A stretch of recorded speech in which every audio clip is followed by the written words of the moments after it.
Hello friends, I am Digvijay Singh from Digvijay IAS Academy.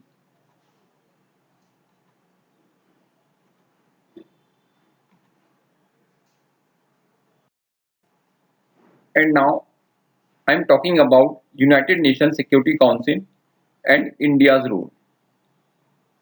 हम आज बात करेंगे संयुक्त राष्ट्र संघ सुरक्षा परिषद और इसमें इंडिया की भूमिका।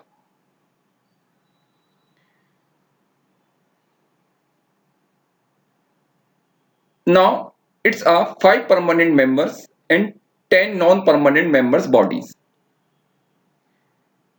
यह एक 5 परमानेंट मेंबर्स और 10 नॉन परमानेंट मेंबर्स सदस्यों की संस्था है। वाई इट्स इन न्यूज, अभी हाल ही में यह क्यों चर्चा में रही।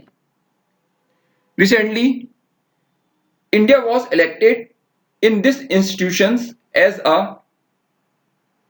a non-permanent member with other countries like Mexico from Latin American Sea, Norway and Ireland from Western Europe. अभी हाल ही में यह क्यों चर्चा में रही। हाल ही में भारत इसका एक नॉन परमानेंट मेंबर बना है, जिसमें कि और भी अधिक देशों जैसे कि मैक्सिको लैटिन अमेरिका से, Norway and Ireland from western Europe से। Now question is that how did India won the seat. Bharat ने कैसे इस सुरक्षा परिषद में अपनी सदस्यता को हासिल किया। The first point, its diplomatic efforts to get the confidence of UN members countries by adopting the agenda of reforming the UN Security Council, like multilateralism having many countries, transparency in mandates for UN peacekeeping missions, and push for the India-led Comprehensive Convention on International Terrorism and expansion of the Security Council. Bharat ने कैसे इस सुरक्षा परिषद की सदस्यता हासिल की, यह बहुत महत्वपूर्ण प्रश्न है। भारत ने सबसे पहले एक डिप्लोमेटिक एफर्ट्स के अकॉर्डिंग यूनाइटेड नेशंस संयुक्त राष्ट्र संघ के मेंबर कंट्रीज को विश्वास दिलाया अपने एजेंडे के द्वारा कि यूएन सिक्योरिटी काउंसिल में सुधार होना चाहिए। जैसे कि यह एक बहुपक्षीय संगठन है।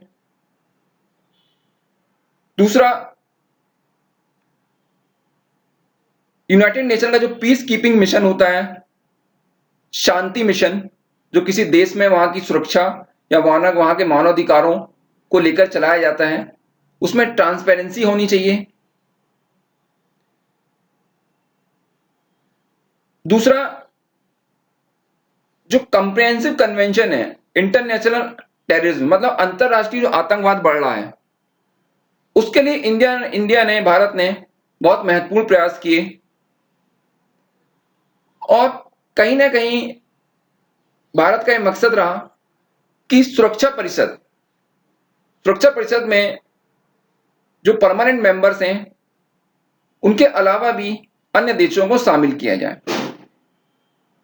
इन आधार पर भारत ने सिक्योरिटी काउंसिल में, सुरक्षा परिषद में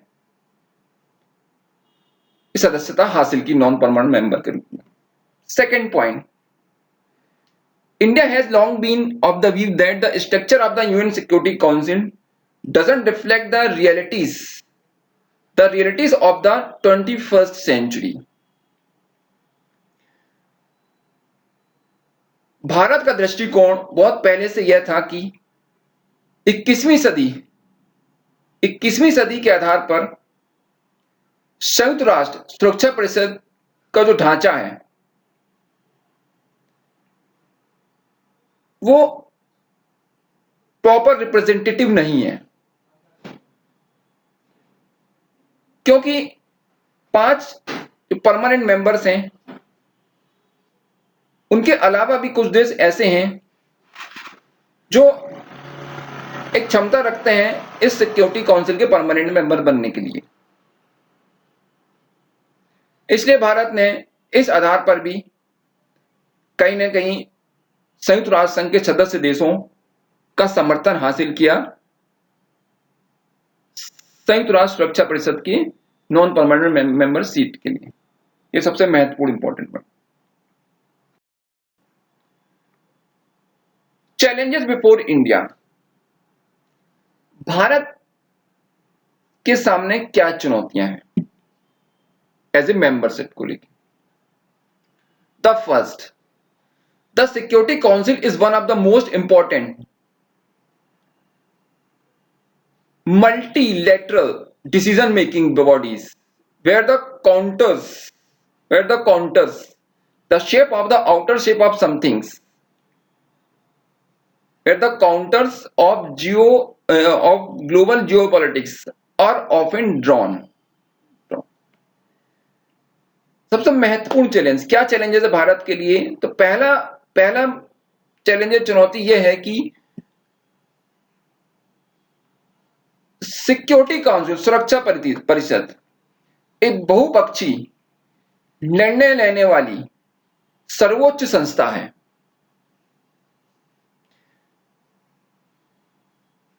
जिसमें कई स्तरीय निर्णय लेने के लिए जो वर्तमान की भू राजनीतिक आवश्यकताओं के लिए बहुत ही महत्वपूर्ण है। अतः कहीं ना कहीं इसमें और मेंबरों को शामिल करना चाहिए, इसका एक मानना था। Second challenge is that build alliance and raise issues that go beyond the interest of the big 5 permanent members।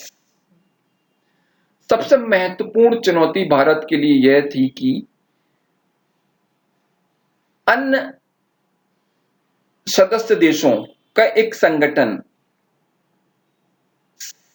बनाना या एक संघ बनाना जो कहीं ना कहीं संयुक्त राष्ट्र सुरक्षा परिषद के 5 परमानेंट मेंबर्स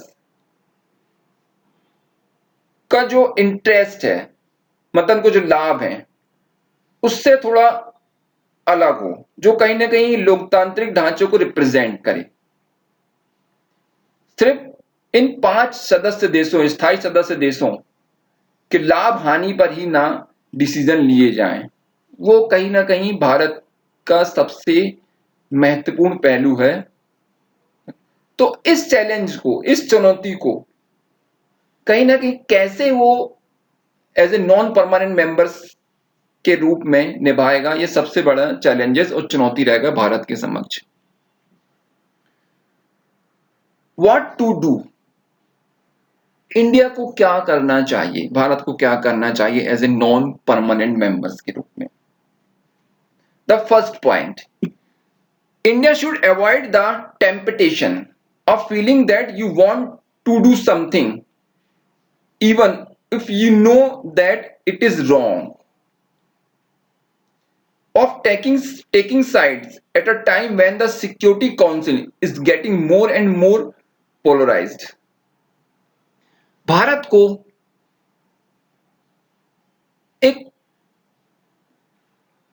को अगर यह लगता है कि कुछ गलत हो रहा है विश्व की भू राजनीति में, विश्व की भू राजनीति में, तो इसकी सबसे महत्वपूर्ण भूमिका यह है कि सिक्योरिटी काउंसिल जब एक बहुपक्षीय संगठन बन रहा है तो इसे लोकतांत्रिक आधार पर निर्णय में अपनी भूमिका निभानी चाहिए और किसी भी ग्रुप का पक्ष न लेकर एक नॉन अलाइनमेंट मूवमेंट को फॉलो करना चाहिए, जो हमारी विदेश नीति का महत्वपूर्ण अंग रहा है। यह सबसे महत्वपूर्ण इसकी रिस्पॉन्सिबिलिटी रहेगी, रोल रहेगा as a non permanent member के रूप में। Second important things, India should adopt value based positions that are not transactionals, aspire for the leadership of the non-permanent members of the council and be the voice of the weaker nations. सबसे महत्वपूर्ण role Bharat का non permanent member के रूप में security council में यह रहेगा कि इसे मूल्यों पर आधारित एक निर्णय क्षमता को हासिल करना पड़ेगा, जो किसी प्रकार के लेन देन पर आधारित नहीं होगी। और कहीं ना कहीं जो नॉन परमानेंट मेंबर्स हैं, गैर स्थायी सदस्य हैं सिक्योरिटी काउंसिल्स के, उनके लीडर्स जो प्रतिनिधि हैं, उनको भी इंस्पायर करना पड़ेगा कि वो भारत के साथ आए और जो कमजोर देश हैं उनके हितों को लेकर इस सिक्योरिटी काउंसिल्स में उनकी बातों को रखें। ये सबसे महत्वपूर्ण इंपॉर्टेंट रोल रहेगा भारत के लिए और ये कहीं ना कहीं हमारी लोकतांत्रिक छवि को विश्व में प्रदर्शित करेगा।